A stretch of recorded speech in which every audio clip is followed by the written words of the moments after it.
नमस्कार, TD news के इस विशेष समाचार प्रसारण में आप सभी का स्वागत है। मैं हूं आंचल गुलाटी कुंवर, मेरे साथ है मेरी सहयोगी बीना। तो आइए सबसे पहले रुख कर लेते हैं सुर्खियों का। प्रधानमंत्री नरेंद्र मोदी शंघाई सहयोग संगठन शिखर सम्मेलन में भाग लेने के लिए आज उज्बेकिस्तान की 2 दिन की यात्रा पर होंगे रवाना। 22वें शिखर सम्मेलन में क्षेत्रीय और वैश्विक महत्व के समसामयिक मुद्दों पर होगी चर्चा।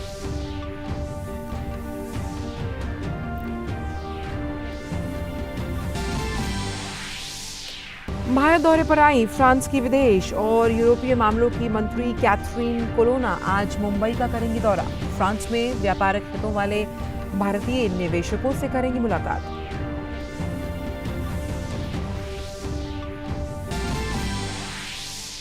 भाजपा के राष्ट्रीय अध्यक्ष जेपी नड्डा नागालैंड के 2 दिवसीय दौरे पर वोखा जिले के ओल्ड रिफम में एक जनसभा को करेंगे संबोधित।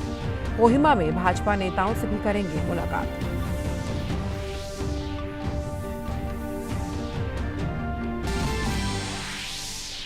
विश्व स्वास्थ्य संगठन के प्रमुख ने कहा, कोविड महामारी का जल्द होगा सफाया, लेकिन जारी रखने होंगे प्रयास। डब्ल्यूएचओ की उच्च जोखिम वाले देशों से 100% टीकाकरण और जांच पर जोर देने की अपील की।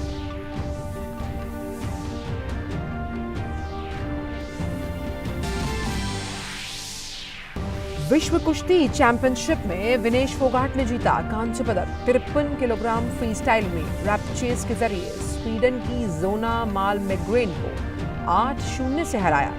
2 विश्व चैंपियनशिप पदक जीतने वाली पहली भारतीय महिला पहलवान बनी विनेश। भारतीय युवा फुटबॉल टीम ने सैफ अंडर 17 फुटबॉल चैंपियनशिप का जीता खिताब। श्रीलंका में खेली गई प्रतियोगिता के खिताबी मुकाबले में भारत ने नेपाल को 4-0 से दी शिकस्त।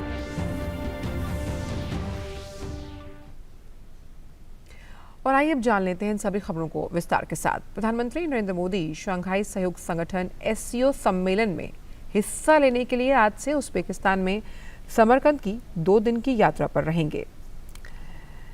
पीएम मोदी उज्बेकिस्तान के राष्ट्रपति शफकत मिर्जियोव के निमंत्रण पर वहां पर जा रहे हैं। विदेश मंत्रालय ने बताया कि सम्मेलन में समूह की पिछली 2 दशकों की गतिविधियों की समीक्षा किए जाने की संभावना है। संगठन के नेता बहुपक्षीय सहयोग की संभावनाओं पर भी विचार विमर्श करेंगे। सम्मेलन में एससीए सदस्यों जो राष्ट्र नेता हैं, पर्यवेक्षक देश, संगठन के महासचिव, एससीओ से संबंध क्षेत्रीय आतंकरोधी संस्था के प्रतिनिधि, तुर्कमेनिस्तान के राष्ट्रपति और अन्य आमंत्रित अतिथि हिस्सा लेंगे। फ्रांस की विदेश मंत्री कैथरीन कोलोना भारत की 3 दिवसीय आधिकारिक यात्रा पर हैं। कैथरीन कोलोना आज मुंबई में फ्रांस में व्यापारिक हितों वाले भारतीय निवेशकों से मुलाकात करेंगे। वे Indo French chamber of commerce and industry की वार्षिक आम बैठक को भी संबोधित करेंगे। उसके बाद वे ऑब्जर्वर रिसर्च फाउंडेशन द्वारा आयोजित एक कार्यक्रम में अपना भाषण देंगी। भारत और फ्रांस के बीच लंबे समय से चली आ रही रणनीतिक साझेदारी नियमित उच्च स्तरीय परामर्श और विभिन्न क्षेत्रों में बढ़ते सहयोग से मजबूत हुई। इसी कड़ी में फ्रांस के विदेश मंत्री कैथरीन कोलोना ने बुधवार को प्रधानमंत्री मोदी और विदेश मंत्री डॉक्टर एस जयशंकर से मुलाकात की। दोनों नेताओं ने द्विपक्षीय और आपसी हितों के मुद्दों पर चर्चा की। भाजपा के राष्ट्रीय अध्यक्ष जेपी नड्डा आज से नागालैंड के 2 दिवसीय दौरे पर हैं। अपने दौरे के दौरान भाजपा अध्यक्ष जेपी नड्डा वोखा जिले के ओल्ड रिफम में एक जनसभा को संबोधित करेंगे। उसके बाद जेपी नड्डा कोहिमा में भाजपा नेताओं से भी मुलाकात करेंगे।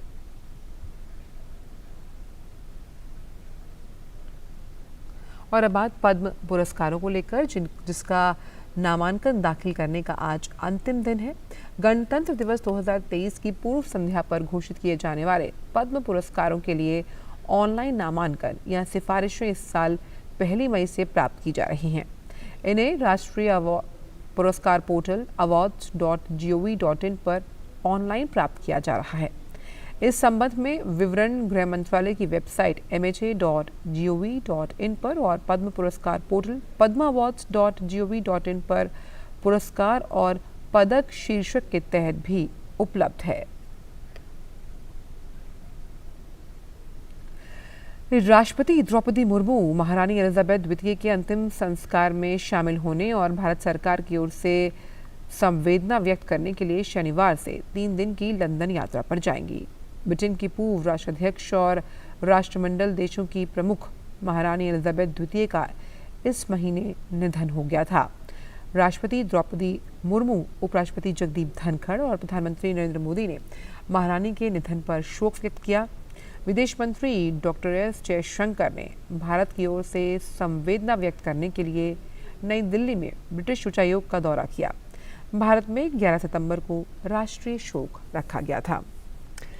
वहीं ब्रिटेन की महारानी एलिजाबेथ के ताबूत को अब लंदन के वेस्टमिनिस्टर हॉल में रखा गया है, जहां वह सोमवार को उनके अंतिम संस्कार तक 4 दिनों तक रहेगा।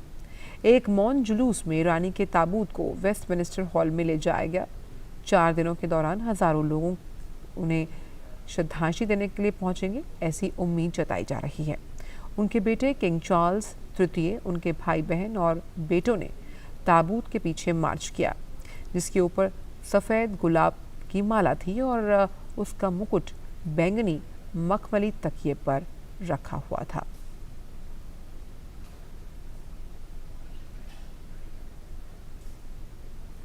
वक्त एक छोटे से ब्रेक का।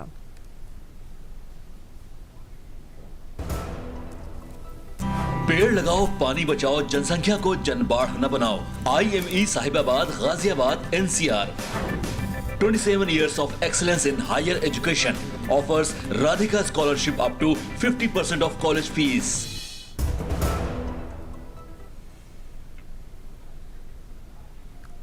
ब्रेक के बाद सभी का स्वागत। रुक करते हैं DD प्रीमियर्स का।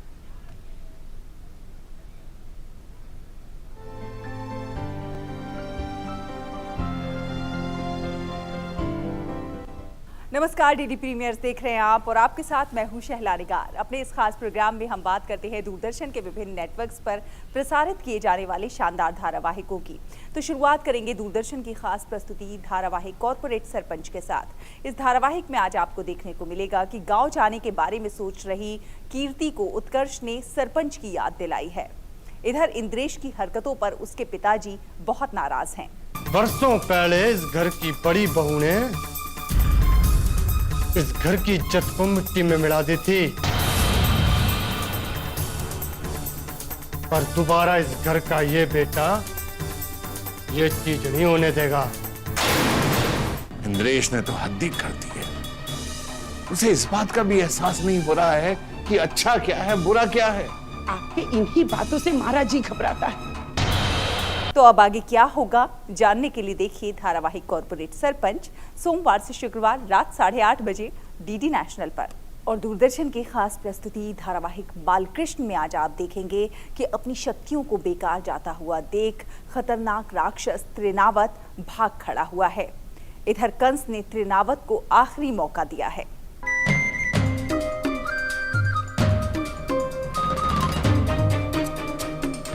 क्षमा चाहिए ना तुझे? तो सुन, कान खोल के सुन ले काना। इस रेखा से बाहर मत आना। एक क्षण भी नहीं टिकता तू घर पर। अब तेरा यही दंड है कि जब तक मैं जल भर के वापस ना लौटाऊं, तब तक तू इस गोले से बाहर नहीं निकलेगा। और अगर तूने इस गोले से एक पग भी बाहर निकाला तो मैं तुझसे कभी बात नहीं करूंगी। भैया, जो भी हो जाए, मैं स्कूल से बाहर नहीं निकलूंगी।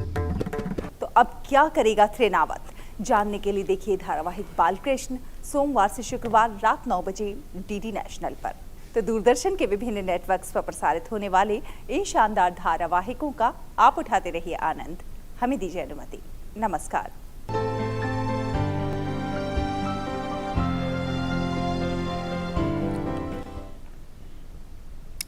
विश्व स्वास्थ्य संगठन के प्रमुख ने कहा कि कोविड महामारी का जल्द सफाया हो सकता है, लेकिन उसके लिए सभी देशों को अपने प्रयास जारी रखने होंगे। उन्होंने कहा कि उसके लिए उच्च जोखिम वाले देशों को 100% टीकाकरण सुनिश्चित करने और संक्रमण की जांच में और तेजी लानी होगी।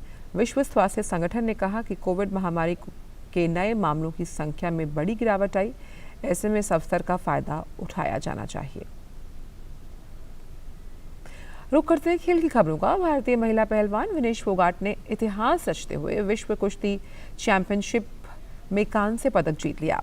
बेलग्रेड में चल रही इस प्रतियोगिता में विनेश को 53 किलोग्राम फ्री स्टाइल के क्वालिफिकेशन राउंड में हार का सामना करना पड़ा था। हालांकि उनको हराने वाली पहलवान फाइनल में पहुंच गई, जिसके कारण उन्हें रैपचेज के जरिए पदक जीतने का एक और मौका मिला। विनेश ने इस मौके को हाथ से नहीं जाने दिया और शानदार प्रदर्शन करते हुए कांस्य पदक अपने नाम कर लिया। उन्होंने पदक के लिए मुकाबले में स्वीडन की जोना माल्मग्रेन को 8-0 से शिकस्त दी। इससे पहले विनेश 2019 में हुई विश्व कुश्ती चैंपियनशिप में भी कांस्य पदक जीत चुकी हैं। वह 2 विश्व चैंपियनशिप पदक जीतने वाली पहली भारतीय महिला पहलवान भी बन गई। बात डूरंट कप की। मुंबई सिटी एफसी ने डूरंट कप के फाइनल में जगह बना ली। बुधवार को खेले गए रोमांचक सेमीफाइनल में मुंबई ने मॉमडन स्पोर्टिंग को 1-0 से हराकर फाइनल का टिकट पक्का किया। इस पूरे मुकाबले के दौरान दोनों टीमों के बीच कड़ी टक्कर देखने को मिली। मैच के अधिकांश समय कोई भी टीम गोल नहीं कर पाई। हालांकि मैच के खत्म होने से ठीक पहले मुंबई सिटी ने जोरदार हमला बोला। बिपिन सिंह ने छलांग लगाते हुए पास जो मिला गोल कर टीम को 1-0 से जीत दिलाई। मुंबई की टीम पहली बार इस टूर्नामेंट में हिस्सा ले रही है, जबकि पिछले साल की उप विजेता मॉमडन स्पोर्टिंग 1940 और 2013 में इस टूर्नामेंट की चैंपियन रही। और अब खबर फुटबॉल से जुड़ी हुई। भारतीय युवा फुटबॉल टीम ने शानदार प्रदर्शन करते हुए सैफ अंडर 17 फुटबॉल चैंपियनशिप का खिताब जीत लिया। श्रीलंका में खेली गई इस प्रतियोगिता के खिताबी मुकाबले में भारत ने बुधवार को नेपाल को आसानी से 4-0 से हराकर खिताब अपने नाम किया। भारत ने लगातार दूसरी बार यह खिताब जीता। इससे पहले इस प्रतियोगिता को सैफ अंडर 15 चैंपियनशिप के नाम से जाना जाता था। बॉबी सिंह, कोरो सिंह, कप्तान वनलालपेका गोइटे और अमन ने भारत के लिए एक-एक गोल किया। नेपाल ने ग्रुप लीग में भारत को 3-1 से हराया था, लेकिन फाइनल में वे भारत के सामने एक भी गोल न कर पाया। भारत के कप्तान वनलालपेका गोइटे को टूर्नामेंट का सबसे मूल्यवान खिलाड़ी चुना गया, जबकि गोलकीपर साहिल ने सर्वश्रेष्ठ गोलकीपर का पुरस्कार अपने नाम किया। और फिलहाल इस विशेष समाचार में बस इतना ही। मुझे और बीना को दीजिए इजाजत। नमस्कार।